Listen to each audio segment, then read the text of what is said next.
역대상 11장 1절에서 19절입니다.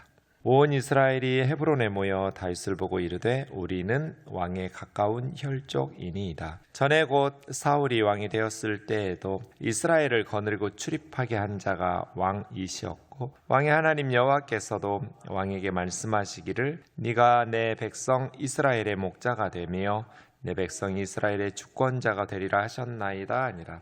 이에 이스라엘의 모든 장로가 헤브론에 있는 왕에게로 나아가니 헤브론에서 다윗이 그들과 여호와 앞에 언약을 맺으매 그들이 다윗에게 기름을 부어 이스라엘의 왕으로 삼으니 여호와께서 사무엘을 통하여 전하신 말씀대로 되었더라. 다윗이 온 이스라엘과 더불어 예루살렘 곧 여부스에 이르니 여부스 땅의 주민들이 거기에 거주하였더라. 여부스 원주민이 다윗에게 이르기를 네가 이리로 들어오지 못하리라 하나 다윗이 시온 산성을 빼앗았으니 이는 다윗 성이더라. 다윗이 이르되 먼저 여부스 사람을 치는 자는 우두머리와 지휘관으로 삼으리라 하였더니 수레의 아들 요압이 먼저 올라갔으므로 우두머리가 되었고 다윗이 그 산성에 살았으므로 무리가 다윗 성이라 불렀으며 다윗이 밀로에서부터 두루 성을 쌓았고 그 성의 나머지는 요압이 중수하였더라. 만군의 여호와께서 함께 계시니 다윗이 점점 강성하여 가니라. 다윗에게 있는 용사의 우두머리는 이러하니라. 이 사람들이 온 이스라엘과 더불어 다윗을 힘껏 도와 나라를 얻게 하고 그를 세워 왕으로 삼았으니 이는 여호와께서 이스라엘에 대하여 이르신 말씀대로 함이었더라. 다윗에게 있는 용사의 수요가 이러하니 학몬 사람의 아들 야소브암은 30명의 우두머리라. 그가 창을 들어 한꺼번에 300명을 죽였고 그 다음은 아와 사람 도도의 아들 엘라살이니 세 용사 중 하나이라. 그가 바스담밈에서 다윗과 함께 있었더니 블레셋 사람들이 그곳에 모여와서 치니 거기에 보리가 많이 난 밭이 있더라. 백성들이 블레셋 사람들 앞에서 도망하되 그가 그 밭 가운데에 서서 그 밭을 보호하여 블레셋 사람들을 죽였으니 여호와께서 큰 구원으로 구원하심이었더라. 30 우두머리 중 세 사람이 바위로 내려가서 아둘람 굴 다윗에게 이를 때 블레셋 군대가 르바임 골짜기에 진쳤더라. 그때 다윗은 산성에 있고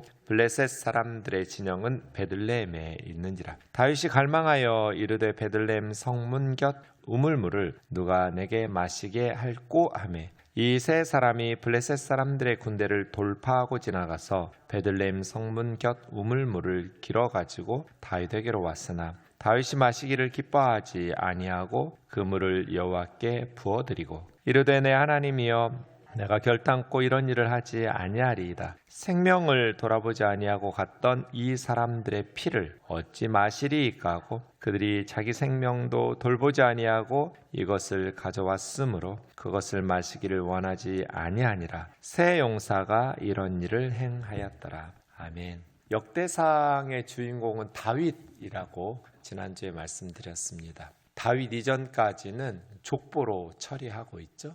아담에서부터 사울왕까지는 족보 이야기로 1159명입니다. 1159명의 족보로 역사를 처리하고 이제 사울왕에 대해서는 죽음에 대해서만, 그래서 앞에 나오는 10장에서는 사울왕이 목숨을 잃는 블레셋과의 전쟁에서 전사하는 그러한 내용을 기록하고 있습니다. 사울왕에 대한 평가가 10장 13절 14절 마지막 두 구절에 나오는데요. 사울이 죽은 것은 여호와께 범죄하였기 때문이다. 그가 여호와의 말씀을 지키지 아니하고 또 신접한 자에게 가르치기를 청하고 엔돌의 신접한 여인에게 물었었던 것이죠. 여호와께 묻지 아니하였으므로 여호와께서 그를 죽이시고 그 나라를 이세 아들 다윗에게 넘겨주셨더라. 이렇게 사울왕의 실패의 원인을 하나님께 범죄함으로, 구체적으로는 하나님의 말씀을 지키지 아니하고 하나님께 묻지 않고 신접한 여인에게 물으면서 하나님 앞에 범죄하였기 때문이다. 이렇게 기록하고 있습니다. 이렇게 사울왕의 죽음에 대해서 언급한 후에 이제 오늘 본문 11장에서부터는 끝날 때까지 열왕기상은 다윗 왕의 통치, 그리고 다윗이 예루살렘 성전 건축을 준비하는 내용으로 채워져 있습니다. 11장에서 21장까지는 통치하는 내용이고요. 22장부터 29장까지는 예루살렘 성전 건축을 위한 준비하는 내용들을 기록하고 있습니다. 오늘은 다윗이 왕으로 등극하고 있는 모습, 그리고 다윗의 우두머리들, 다윗의 용사들의 활약상, 이런 것들을 기록하고 있습니다. 우선 1절에 보시면 온 이스라엘이 헤브론에 모여서 다윗에게 왕이 되어 달라고 요청하는 내용을 나옵니다. 오늘 내용은 사무엘하 5장하고 이렇게 비교하면서 보시면 되는데, 사무엘하 5장의 내용을 그대로 반복하는 것이 아니라 이렇게 수정해 가면서 반복합니다. 말씀드린 것처럼 역대기에서는 다윗에 대한 부정적인 내용은 없습니다. 사무엘기에 보면 원래는 다윗이 사울왕이 죽은 후에 바로 12지파 전체의 왕이 되지를 못합니다. 북쪽의 10지파는 7년 반 동안, 꽤 긴 시간이죠. 7년 반 동안은 이렇게 다윗은 사울이 죽은 후에도 남쪽에만 왕이 되었고요. 북쪽은 여전히 사울의 아들이, 이스보셋이라는 사울의 아들이 아버지를 이어서 7년 반 동안 통치하고 있었습니다. 그 후에야 비로소 북쪽의 지파 리더들이 다윗에게 와서 우리도 남쪽만이 아니라 다윗이 이스라엘 12지파 전체를 통치해달라고 요청하는 내용이 나오는데, 역대기에는 그런 내용이 없이 마치 1절에 온 이스라엘이 주어잖아요. 온 이스라엘이 헤브론에 와서 다윗에게 왕이 되어달라고, 바로 앞에 사울 왕이 죽은 직후에 마치 다윗이 12지파 전체를 다스리기 시작한 것처럼 기록하고 있죠. 다윗은 처음부터 12지파 전체의 왕은 아니었잖아요. 그러니까 이런 식으로 약간 수정합니다. 이것은 장차 다윗 왕조가 재건되고 회복되어야 되는데, 새로운 다윗 왕조는 12지파 전체를 다스려야 된다라는 것을 의미하기도 합니다. 우리아의 아내 밧세바와 범죄해서 그의 남편 우리아를 살인하고 또 밧세바를 취한 이런 내용들이 역대기에는 등장하지 않습니다. 또 압살롬에게, 아들에게 쿠데타를 당해가지고 맨발로 기드론 시내를 건너서 동쪽으로 도망갔던 다윗 왕의 모습, 이런 내용들이 역대기에는 생략되어 있는 것이죠. 또 사울 왕에게 오랜 기간 도망 다녔던 모습, 이런 내용들도 생략되어 있습니다. 그러니까 바로 처음부터 그냥 다윗이 12지파 전체의 왕으로 통치한 것처럼 기록하고 있는 것이죠. 다윗에게 있어서 부정적인 내용은 생략하고 이상적인 모습으로만 그려지고 있습니다. 우리는 왕에 가까운 혈족입니다. 그러면서 이제 두 가지를 말합니다. 2절에서 첫 번째는 사울이 왕이었을 때도 다윗 당신이 이스라엘을 거느리고 출입한 자이었습니다. 이게 첫 번째예요. 이스라엘을 거느리고 출입했다라는 것은 이스라엘의 군대를 진두지휘하면서 전쟁터에서 승리하고 돌아오는, 그러니까 사울이 왕이었지만 실제로 이스라엘의 군대를 거느리고 출전했다가 승리하고 돌아오게 하면서 우리나라를 보호하고 지켜주신 분은 다윗 왕 당신입니다. 이렇게 말하는 거죠. 왕이 될 만한 충분한 능력과 또 경험을 가지고서 우리나라를 이끌어 주실 분입니다 라고 말하는 겁니다. 두 번째는 여호와께서도 왕에게 말씀하시기를 네가 내 백성 이스라엘의 목자가 되고 주권자가 되라고 말씀하셨습니다. 이렇게 두 가지를 말하면서 온 이스라엘이 다윗에게 왕이 되어달라고 요청하는 것, 두 가지가 다 필요하죠. 첫 번째는 경험, 또 능력, 이스라엘을 거느리고 출입하게 한 실력과 경험이 필요하죠. 의욕과 열정만 가지고 좋은 왕이 될 수는 없어요. 좋은 왕이 되려면 좋은 리더는 하늘에서 떨어지는 게 아니잖아요. 오랜 시간 동안 많은 경험과 노력을 통해서 길러지는 거죠. 좋은 리더는. 하늘에서 좋은 리더로 태어나는 사람은 아무도 없어요.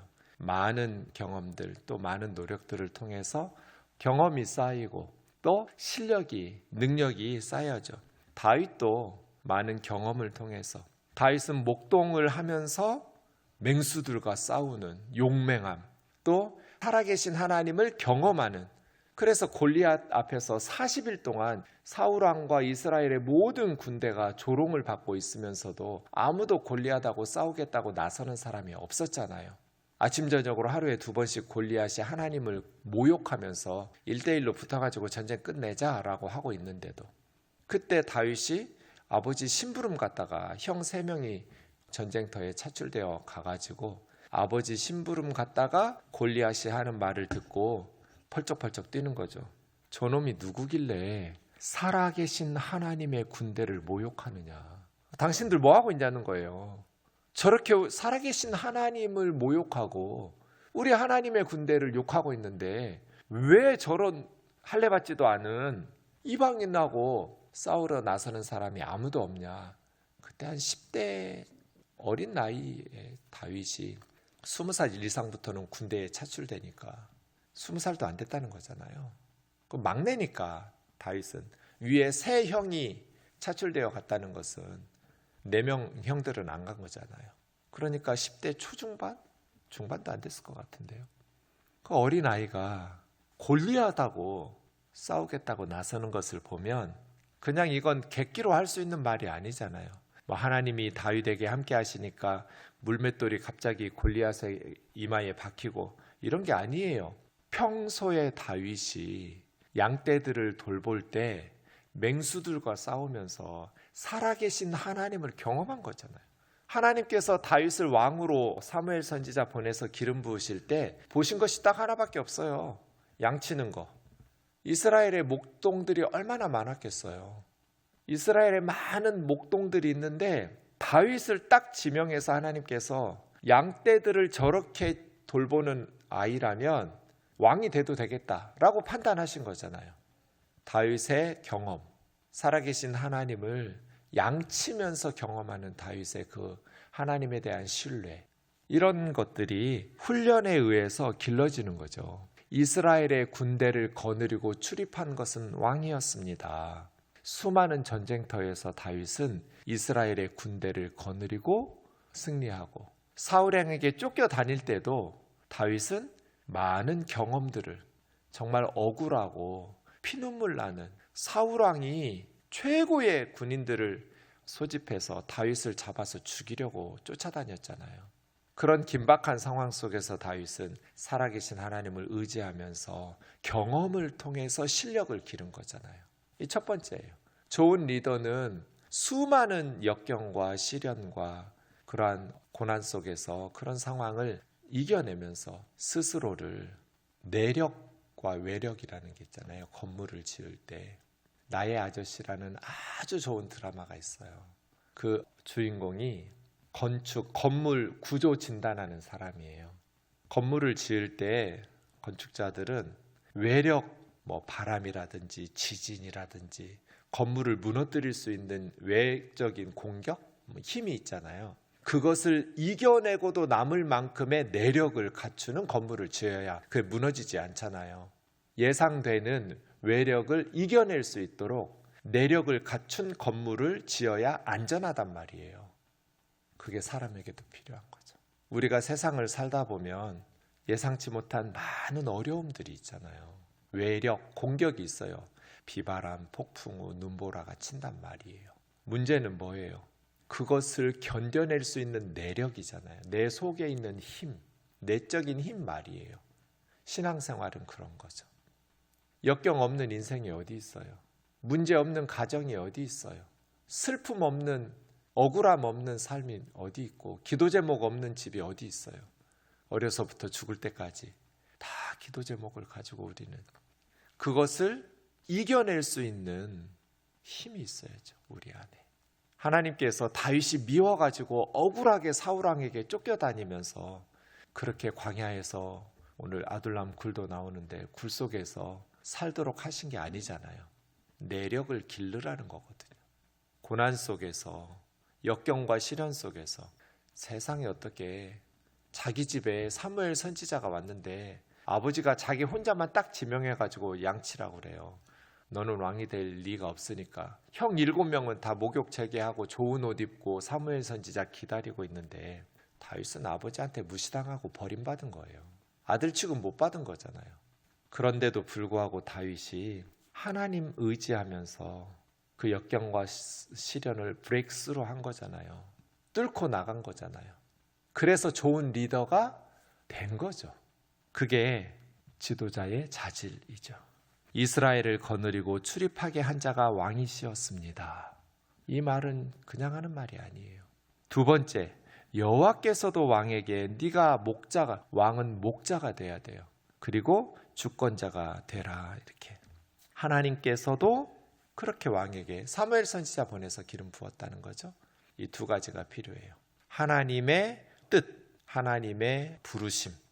다윗의 야망이 아니라 여호와께서도 사무엘 선지자 통해서 당신에게 기름 부었다는 거예요. 하나님의 뜻과 하나님의 부르심. 그리고 두 번째는 그 사람의 실력, 경험, 능력, 그 일들을 잘 해결해낼 수 있는. 이스라엘 모든 장로가 헤브론에 와서 다윗과 여호와 앞에서 언약을 맺었으니, 언약은 쌍방간의 계약이에요. 다윗은 내가 왕으로서의 의무를 다하겠습니다. 대통령 취임식 할 때 선언하죠. 손들어서. 또 장로들은, 이스라엘 백성들은 우리가 왕을 따르며 백성으로서의 의무를 충실히 이행하겠습니다. 쌍방간의 언약을 맺으면서.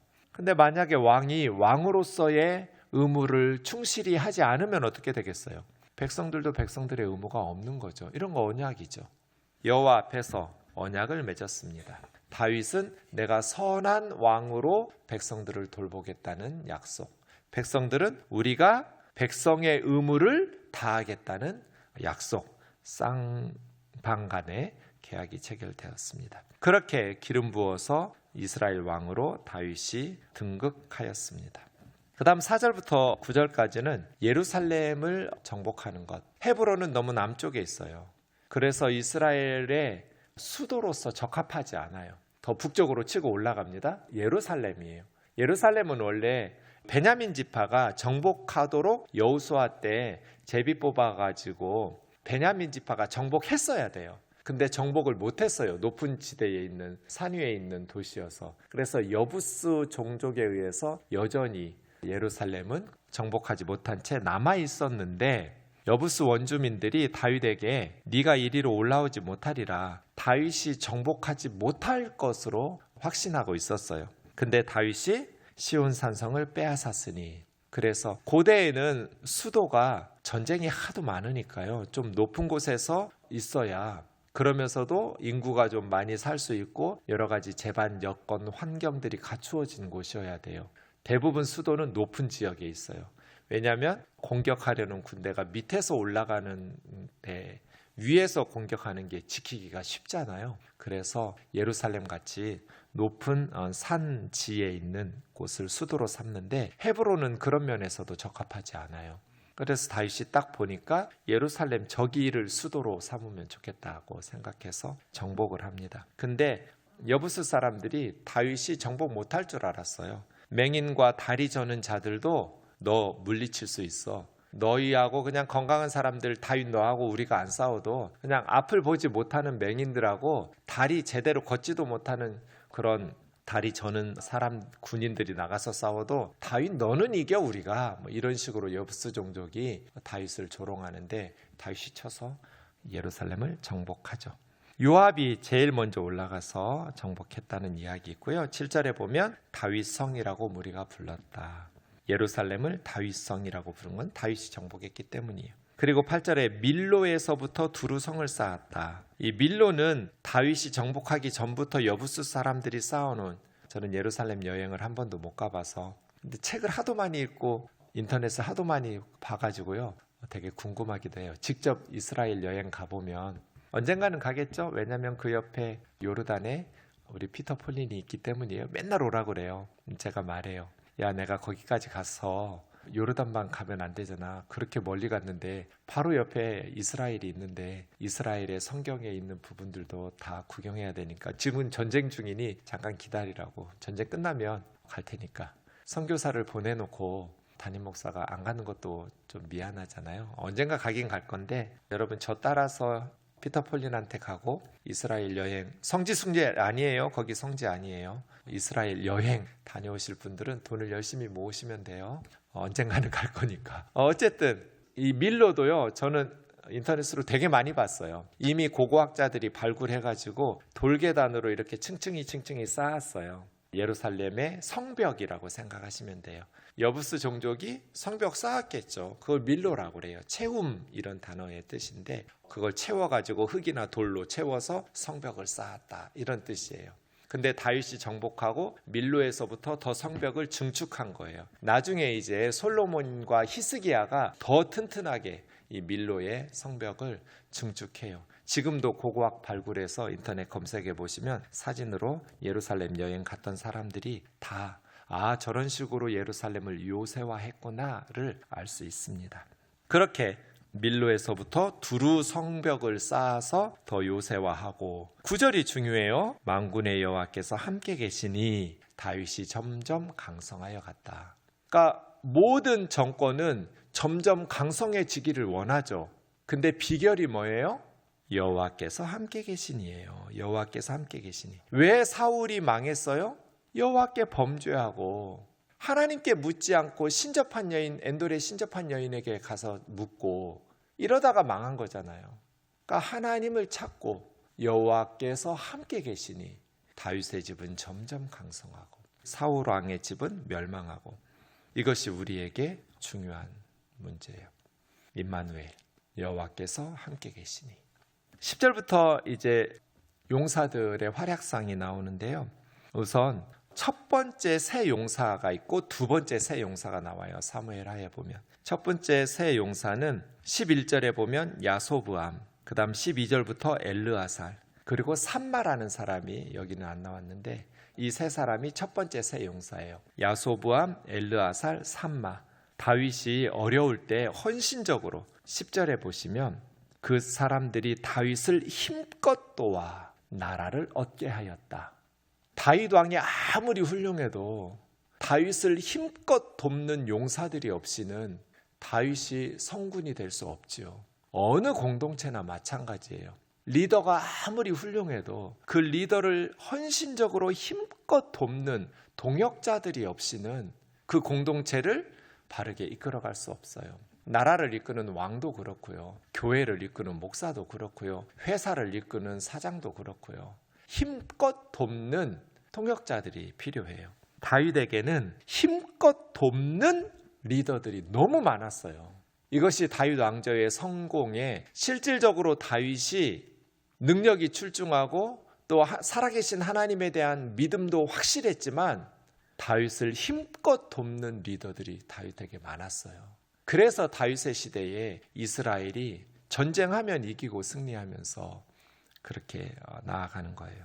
그 다음 15절부터 30우두머리 중 두 번째 새 용사가 나와요. 아비새, 브나야, 그 다음에 익명의 장군이 나오는데요. 그래서 새 우두머리라는 말이 두 번 나와요.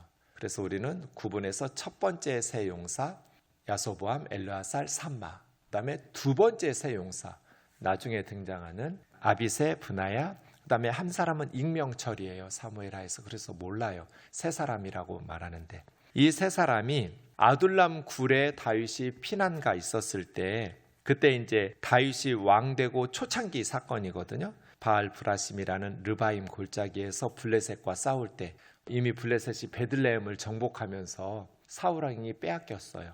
그곳에 있을 때 아둘람 근처에 다윗의 군대가 있을 때 다윗이 그냥 생각 없이 한 말인 것 같아요. 17절 베들레헴 성문 곁에 우물물을 누가 나에게 마시게 할꼬. 아둘람 지역은 물이 좋지 않거든요.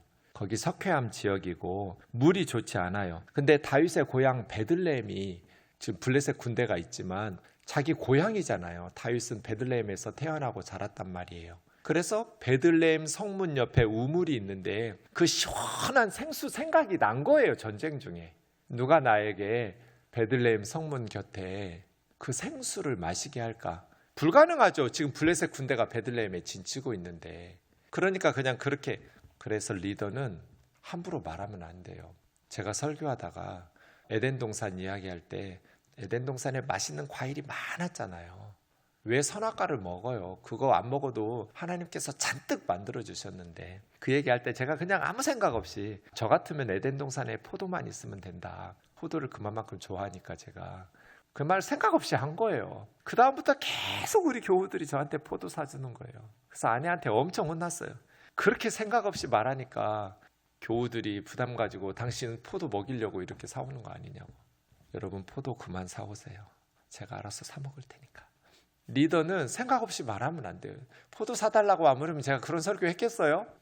다윗도 전쟁 중에 목숨 걸고 가서 물 떠오라고 한 소리 아니에요. 자기 어려서부터 마시던 물이에요. 베들레헴 성문 곁에. 이 아둘람 지역은 너무나 물이 없어서 리더는 함부로 말하면 안 돼요. 그러니까 이 세 사람 아비새와 브나사와 익명의 세 용사가 다윗 물 준다고 그 블레셋 군대를 뚫고 가가지고 셋이서 물 떠온 거예요. 베들레헴 성문 옆에 있는 우물물을 떠가지고 폐하 드시옵소서 한 거잖아요. 다윗이 그걸 안 마시고 하나님께 부어드려요. 이걸 전제라고 그래요. 원래는 포도주나 독주를 부어드리는 제사가 전제죠. 그걸 땅에다가 쏟아버려요. 하나님 앞에 내가 결단코 이런 일을 하지 않겠다. 생명을 돌아보지 않고 갔던 이 사람들의 피다. 이건 물이 아니다. 이 세 사람의 피다. 자기 생명을 돌아보지 않고 블레셋 군대를 뚫고 가서 떠온 물을 내가 어떻게 마시냐 하면서, 피는 마시면 안 되잖아요. 모세의 율법에 의해서. 그냥 따라 부어드려요. 다윗의 그런 모습을 보고 힘껏 돕는 동역자들이 있는 거예요. 자기 먹을 거 챙기고 자기 입속 차리는 리더가 아니라 동역자들을 돌보고 더불어 함께 고생하는데, 리더도 실수하죠. 완벽한 왕이 어디가 있어요? 완벽한 목사가 어디 있어요? 다 허물이 있고 때로는 부주의한 말로 실수하고 그런 일들을 반복해요. 하지만 정직하고 겸손하게 자신의 허물을, 다시는 다윗이 이런 말을 안 해요. 그래서 부하들을 소중히 여기는, 그러니까 힘껏 돕죠. 부하들이 다윗을. 세 가지예요. 오늘 본문에는 다윗의 경험을 통해서 살아계신 하나님을 경험하고 억울하고 눈물 나는, 정말 피눈물 나는 사건들이 많이, 어렸을 때 아버지 사랑도 못 받더니 이제 사울에게 자기 장인인데 억울하게 쫓겨다니면서, 그럼에도 불구하고 다윗이 그것을 뚫어내고 견뎌내고 왕이 되잖아요.